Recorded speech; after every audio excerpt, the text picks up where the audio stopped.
কাটিয়ে ওঠেন, ধ্বংস স্তূপের উপর দাঁড়িয়ে যে যাত্রা শুরু করেছেন শূন্য হাতে, সেই বাংলাদেশকে তিনি মাত্র 3 বছর 7 মাসের মধ্যে একটা স্বল্পোন্নত দেশে উন্নীত করেন। সে সময় যখন বাংলাদেশের মানুষের শান্তি শৃঙ্খলা ফিরে আসে, মানুষ একটু সুন্দর জীবনের স্বপ্ন দেখতে শুরু করে, ঠিক তখন আসে আঘাত।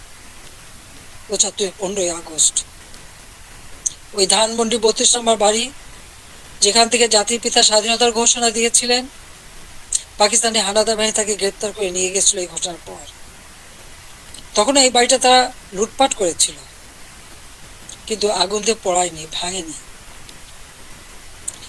মুক্তিযুদ্ধে বিজয়ের পর জাতিপিতা ফিরে আসতে সক্ষম হন বাংলাদেশে। 10ই জানুয়ারি 1972 সালে তিনি প্রত্যাবর্তন করেন। এই বাড়িতে বসেই তিনি কিন্তু বাংলাদেশের এই বিধ্বস্ত বাংলাদেশকে গড়ে তোলেন। রাষ্ট্রপতি হিসেবে তিনি কিন্তু রাষ্ট্রপতি ভবনে থাকেননি, বা প্রধানমন্ত্রী হিসেবে প্রধানমন্ত্রী ভবনে থাকেননি। এই ছোট বাড়িটা, যে বাড়িটা আমার মা অনেক কষ্ট করে প্রতিটি ইট নিজের হাতে গিয়ে তিনি এই বাড়িটা গড়ে তুলেছিলেন। ওই বাড়িতেই 15ই আগস্ট আমার বাবা জাতির পিতা বঙ্গবন্ধু শেখ মুজিবকে হত্যা করা হয়। আমার মা বেগম ফজিলাতুন্নেসা মুজিবকে হত্যা করে। আমার 3 ভাই, সকলেই আমার ছোট। মুক্তিযোদ্ধা ক্যাপ্টেন শেখ কামাল, মুক্তিযোদ্ধা লেফটেন্যান্ট শেখ জামাল এবং ছোট রাসেল, যার বয়স ছিল মাত্র 10 বছর, তাদেরকে কেউ নির্মমভাবে হত্যা করে। কামাল জামালের নবপরিণীতা বধূ সুলতানা এবং রোজি জামালকে হত্যা করে। আমার একমাত্র চাচা শেখ আবু নাসের, তিনিও মুক্তিযোদ্ধা, পঙ্গু ছিলেন। ঘাতকের নির্মম বুলেট আঘাতে তিনিও জীবন হারান।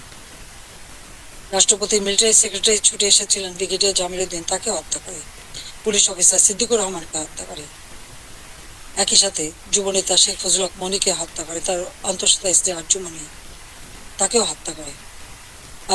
আব্দুর রব সানিবাদ, যিনি স্বাধীনতার সংগঠক ছিলেন, তাকে হত্যা করে। তার 10 বছরের ছেলে আরিফ, 13 বছরের মেয়ে বেবি, 4 বছরের নাতি সুকান্ত সহ পরিবারের সদস্যদের নির্মমভাবে হত্যা করে। একটাকে আমি দাঁড় করিয়ে দিই। শুধু তাই না, গ্রামীণ ফোনের ব্যবসাটাও ওই ডক্টর ইনুসকে দিয়েছিলাম। আমার কাছে বারবার ধর্ণা দিয়েছিল, বলেছিল ওখান থেকে যে লাভ হবে সেই লাভের অংশ যাবে গ্রামীণ ব্যাংকে। তা কিন্তু যায়নি, বরং এগুলি বেচেই খেয়েছে, মানি লন্ডারিং করেছে, দুর্নীতি করেছে, এবং তার ক্ষমতার লোভ আজকে বাংলাদেশকে ধ্বংসের দিকে নিয়ে এসেছে। একটি মানুষের ক্ষমতার লোভ বাংলাদেশকে জ্বালিয়ে পুড়ে ছারখার করে দিচ্ছে। তার মধ্যে কি এতটুকু মনুষ্যত্ব বোধ নেই, কৃতজ্ঞতা বোধ নেই? যে তার উপকার করে তার উপরেই, তার মাথায় আঘাতটা করতে হবে কেন? ক্ষুদ্র ঋণ আন্তর্জাতিকভাবে স্বীকৃত ছিল না। এই ডক্টর ইউনূসেরই অনুরোধে আমি নিজে তার সম্মেলনে উপস্থিত হই, যেখানে স্পেনের রানী কুইন সোফিয়া এবং হিলারি ক্লিন্টন তারা উপস্থিত হন। আমি উপস্থিত ছিলাম বলে প্রধানমন্ত্রী হিসেবে, এবং ক্ষুদ্র ঋণ জাতিসংঘে যাতে স্বীকৃতি পায় সে ব্যবস্থাও আমি করেছিলাম। কিন্তু কত বড় বেঈমান মুনাফিক যে তার ক্ষমতা লোভ এমন পর্যায়ে চলে গেল যে সে আমাকে আর রেহানাকে হত্যা করার পর্যন্ত পরিকল্পনা করলো, এবং তার বক্তৃতায় তিনি ধরা পড়ে গেছেন। বিল ক্লিন্টনের ফাউন্ডেশনে সে মোটা টাকা দেয়। আমাদের দেশে কোনো দুর্যোগ দুর্বিপাকে কোনোদিন মানুষকে 1 পয়সা সাহায্য করেনি, কিন্তু সেখানে তিনি মোটা টাকা দিয়েছিলেন।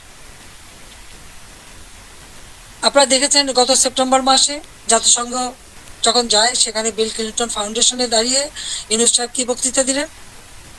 যে এই আন্দোলন, কোটা আন্দোলন, এটা কোনো ছাত্র জনতার আন্দোলন ছিল না, এটা ছিল তার মেটিকুলাসলি ডিজাইনড আন্দোলন, যা তার মাস্টার মাইন্ডের মাধ্যমে করা।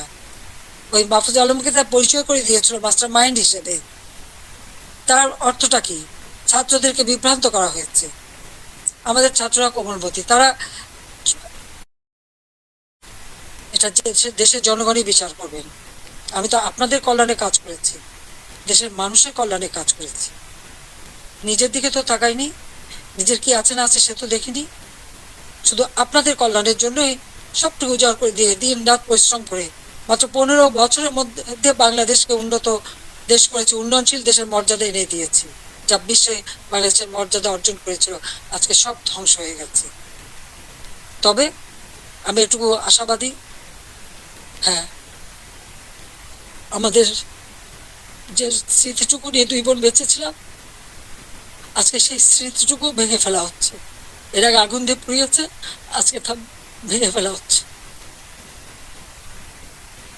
হ্যাঁ, একটা দালান ভেঙে ফেলতে পারে।